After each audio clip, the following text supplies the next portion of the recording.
Hello student, कैसे हैं आप लोग। उम्मीद करते हैं कि आप लोग स्वस्थ और मस्त होंगे। बच्चों, आज का टॉपिक है द्विघात समीकरण के मूलों का योगफल और गुणनफल। जैसा कि हमने द्विघात समीकरण से भाग 1, भाग 2, भाग 3 हमने यूट्यूब चैनल पर पढ़ा रखा है। ये आज का चौथा भाग है, जिसमें से कुछ टॉपिक बचे हुए थे। आज उन्हीं को हम लोग सॉल्व करेंगे। तो द्विघात समीकरण क्या होता है? X square plus b x plus c x बराबर 0। जब चर की घात अधिकतम 2 हो तो उसी को क्या बोलते हैं? द्विघात समीकरण। ये आपका द्विघात समीकरण हो गया। मूल क्या होंगे इसके? मूलों का योगफल। मूलों का योगफल। पहला मूल आपने अल्फा मान लीजिए, दूसरा मूल आप बीटा मान लीजिए। तो मूलों का योगफल क्या हो जाएगा? फार्मूला होता है माइनस बी बाई ए, यानी कि माइनस बी यहां से और ए का मान यहां से पुट कर देंगे। मूलों का गुणनफल क्या होता है? मूलों का गुणनफल। मूलों का गुणनफल, पहला मूल आपने अल्फा माना है, दूसरा मूल अल्फा इंटू बीटा। फार्मूला होता है सी बाई ए। सी मतलब अचर पद यहाँ से आ जाएगा और ए यहाँ से एक्स स्क्वायर का गुणांक यहाँ आ जाएगा। नोट करिए इतना।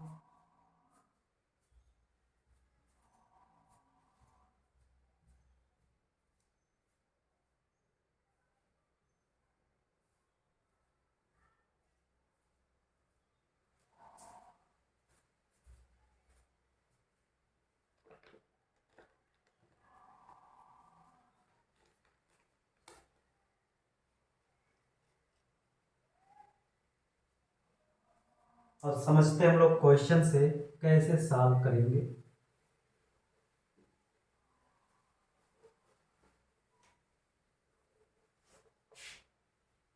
क्वेश्चन से सॉल्व करते हैं। पहला क्वेश्चन लेते हैं। 2x² प्लस 5x प्लस 6 बराबर 0 के मूलों का योगफल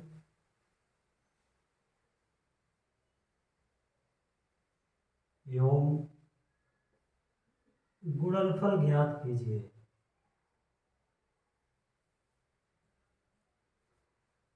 इस द्विघात समीकरण का मूलों का योगफल ज्ञात करना है और मूलों का गुणनफल ज्ञात करना है। तो हम फार्मूला क्या जानते हैं बच्चों? पहले आप तुलना कर लीजिए। X square b x plus c बराबर 0 से तुलना करेंगे तो ए का मान क्या आ जाएगा? ए का मान आ जाएगा 2। बी का मान क्या आ जाएगा? बी का मान आ जाएगा 5। सी का मान क्या आ जाएगा? सी का मान आ जाएगा 6। क्योंकि हम लोग जानते हैं मूलों का योगफल अल्फा प्लस बीटा बराबर minus B by A. Minus B का मान क्या है? बी का मान क्या है? 5। ए का मान क्या है? 2। तो अल्फा प्लस बीटा का मान आ गया। और इसी प्रकार अल्फा इंटू बीटा का फार्मूला हम लोग जानते हैं सी बाई ए। सी का मान क्या है? 6। ए का मान कितना है? 2 है। Alpha into beta, alpha into beta हो जाएगा 2 से काट देंगे, 2 का नम 2, 2 3 6, कितना आ जाएगा? 3/1। नोट कर लीजिए।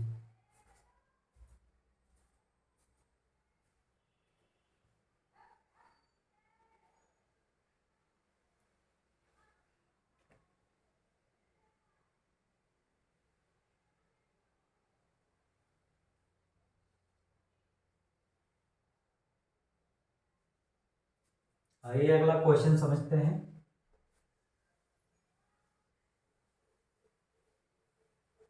अगला क्वेश्चन कैसे लगाते हैं? 3x² माइनस 6x माइनस 12 बराबर 0। ये आपका द्विघात समीकरण है क्या करना है बच्चों, मूलों का योगफल और गुणनफल ज्ञात करना है।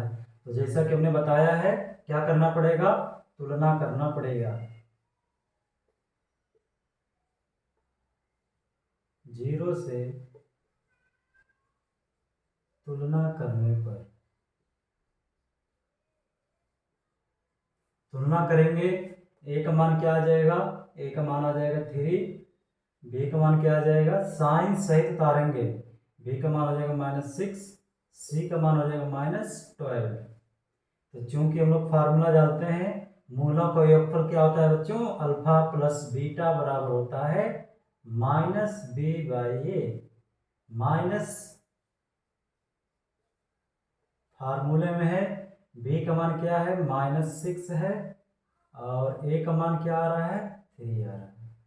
तो माइनस माइनस प्लस हो जाएगा, 6/3, 3 से काट देंगे, 3 दूना 6, 2 का नम 2, 3 का नम 3। अल्फा प्लस बीटा यानी कि मूलों का योगफल 2/1 आ गया। इसी प्रकार आप निकाल लेंगे मूलों का गुणनफल, यानी कि चूंकि फार्मूला लोग जानते हैं, अल्फा इंटू बीटा बराबर क्या होता है, c/a। अल्फा इंटू बीटा, सी का मान क्या है, सी का मान है -12, ए का मान क्या है, ए का मान है 3। तो अल्फा इंटू बीटा हो जाएगा, 3 से काट देंगे, 3 चौक 12, -4/1 आ जाएगा। नोट कर लीजिए।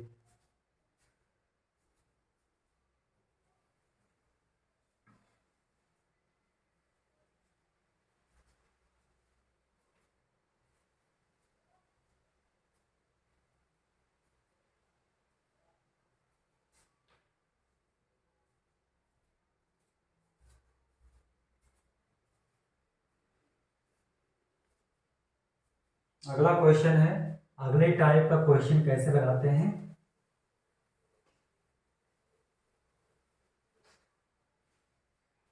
अगले टाइप का क्वेश्चन होगा बच्चों, अगर मूलों का योगफल दिया हो और मूलों का गुणनफल दिया हो, तो उसमें से मूल अलग अलग कैसे ज्ञात करते हैं। आइए क्वेश्चन समझते हैं। क्वेश्चन दिया है, यदि मूलों का योगफल, मूलों का योगफल 10 हो और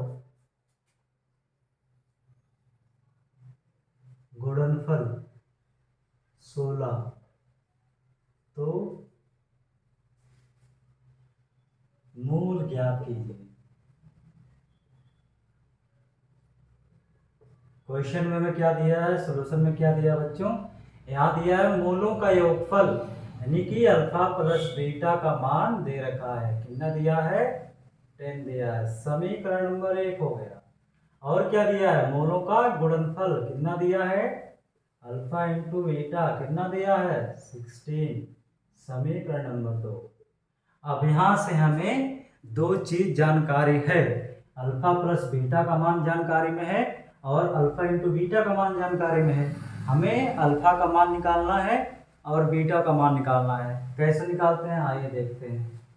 क्योंकि हम लोग जानते हैं एक फार्मूला, ए प्लस बी का होल स्क्वायर क्या होता है, ए प्लस बी का होल स्क्वायर होता है a² plus 2ab plus b²। इसी प्रकार यहाँ अल्फा प्लस बीटा का होल स्क्वायर क्या होगा, तो रख देंगे अल्फा प्लस बीटा का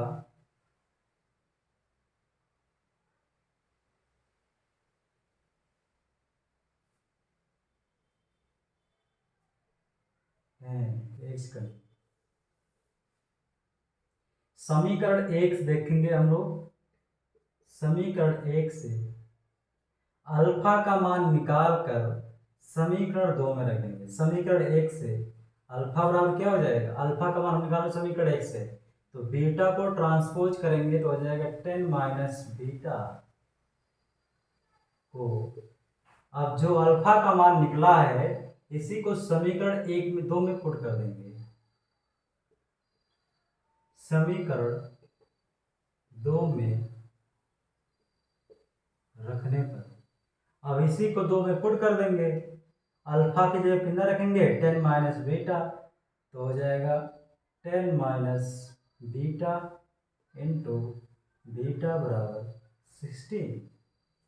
अब बीटा का गुणा करेंगे, 10 बीटा माइनस बीटा का स्क्वायर 16, 16 को इधर ले आएंगे, नहीं इन सब को उधर भेजेंगे तो हो जाएगा बीटा का स्क्वायर, यहाँ माइनस है जब उसको उधर भेजेंगे तो क्या हो जाएगा प्लस, यहाँ प्लस है इसको उधर भेज रहे हैं तो क्या हो जाएगा माइनस 10 बीटा, और 16 अपने ही जगह पर है तो क्या हो जाएगा 0।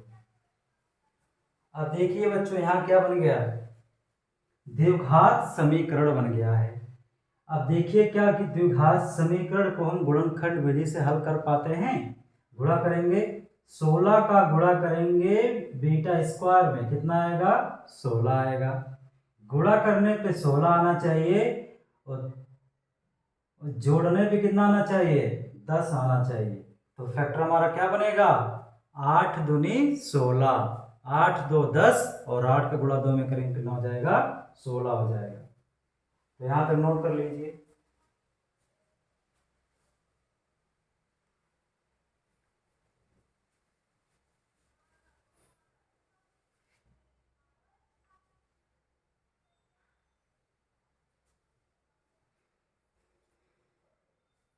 इसके आगे लगाते हैं हम लोग,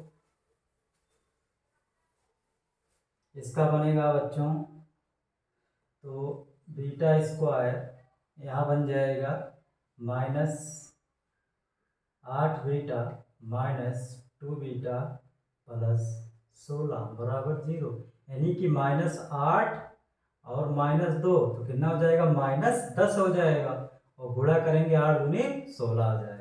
यहाँ पर क्या कॉमन है बीटा कॉमन है तो कितना आ जाएगा मान बीटा माइनस 8 आ जाएगा। यहाँ पर क्या कॉमन है 2 कॉमन है, बीटा माइनस 8 आ जाएगा बराबर 0। तो यहाँ ले लेंगे एक कोष्टक हो जाएगा बीटा माइनस 8, एक कोष्टक हो जाएगा बीटा माइनस 2 बराबर 0। अब लिखेंगे यदि बीटा माइनस 8 बराबर 0 तो बीटा बराबर 8, बीटा माइनस 2 बराबर 0 तो बीटा बराबर 2 हो जाएगा। अब इसका पुट करेंगे वैल्यू, लिखेंगे बीटा बराबर 8 समीकरण 1 में रखने पर, समीकरण 1 क्या था अल्फा प्लस बीटा, तो अल्फा प्लस बीटा का मान कितना है बीटा का मान 8 है, alpha into beta, alpha plus beta कितना था अल्फा प्लस बीटा था 10, तो अल्फा बराबर हो जाएगा 10 माइनस 60 तो अल्फा बराबर 2। यानी कि बच्चों जब बीटा का मान 8 रखेंगे तो अल्फा का मान 2 आएगा, जब बीटा का मान 2 रखेंगे तो अल्फा का मान 8 आएगा। नोट कर लीजिए।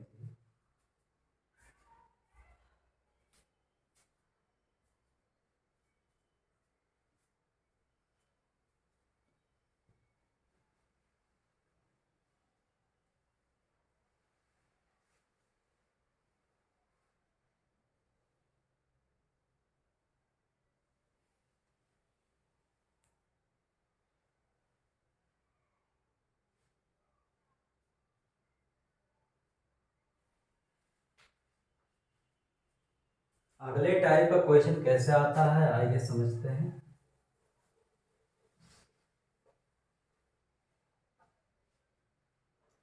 अगले टाइप का क्वेश्चन कैसे आता है बच्चों, यदि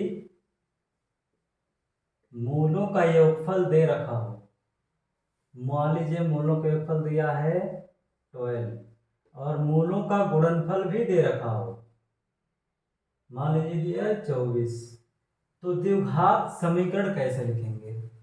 अगर मूलों का योगफल भी दिया हो और मूलों का गुणनफल दिया हो तो हम नया द्विघात समीकरण कैसे बनाएंगे, तो उसका एक सूत्र होता है बच्चों द्विघात समीकरण।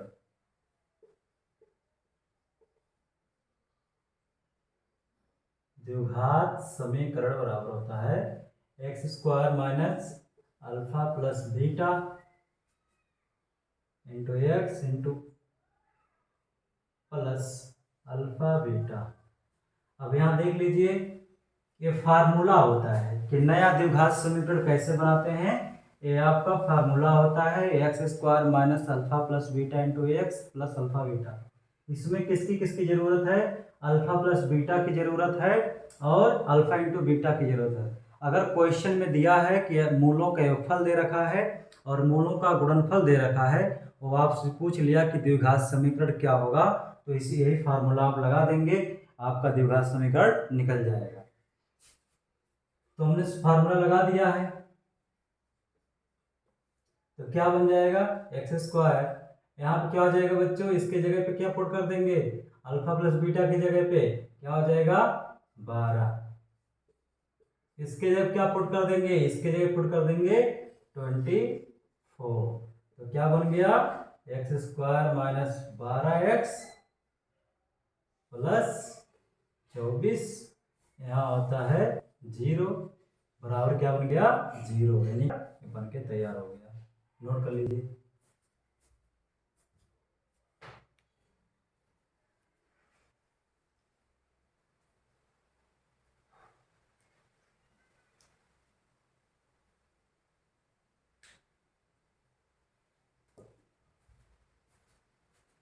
तो बच्चों आज का क्लास समाप्त होता है। आप लोगों से निवेदन है कि वीडियो को लाइक कीजिए और अपने हित मित्र दोस्तों के पास शेयर कीजिए, ताकि वो भी देख सकें और अच्छे से पढ़ सकें। और वीडियो को लाइक करें और अधिक से अधिक सब्सक्राइब कीजिए। धन्यवाद।